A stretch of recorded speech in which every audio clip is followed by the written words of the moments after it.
আলোচনা করা হবে সূরা আরাফ। কোন সূরা? জোরে বলেন। সূরা আরাফ 157 নম্বর আয়াত। এবং মাঝখানে কথাটি বলা আছে, সম্পূর্ণ আয়াত নয়, আয়াতের কিছু অংশ। আল্লাহ তাআলা বলছেন যে তোমাদের জন্য হালাল করে দেওয়া হয়েছে, হালাল করে দেওয়া হয়েছে যা তোমাদের জন্য ভালো, কল্যাণকর, এবং তোমাদের জন্য হারাম করে দেওয়া হয়েছে, তোমাদের জন্য হারাম করে দেওয়া হয়েছে যে জিনিসগুলো খারাপ জিনিস, যে জিনিসগুলো মানুষের জন্য অকল্যাণকর। তাহলে মানুষের জন্য অকল্যাণকর জিনিসগুলোকে আল্লাহ পাক হারাম করে দিয়েছেন, আর যেগুলো কল্যাণকর জিনিস এগুলো হালাল করে দিয়েছেন। জোরে জোরে বলেন সুবহানাল্লাহ।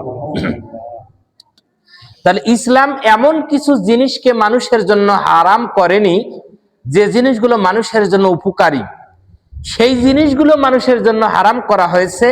ইসলাম হারাম করে দিয়েছেন, আল্লাহ পাক হারাম করে দিয়েছেন সেই জিনিসগুলো, যে জিনিসগুলো মানুষের জন্য অকল্যাণকর, মানুষের শরীরের জন্য অকল্যাণকর, যে জিনিসগুলো মানুষের শরীরে গেলে মানুষের শরীর নষ্ট হয়ে যাবে, মানুষের শরীরে বিভিন্ন প্রকার বড় রোগে আক্রান্ত হবে, আল্লাহ সুবহানাহু ওয়া তাআলা এই জিনিসগুলোকে হারাম করে দিয়েছেন।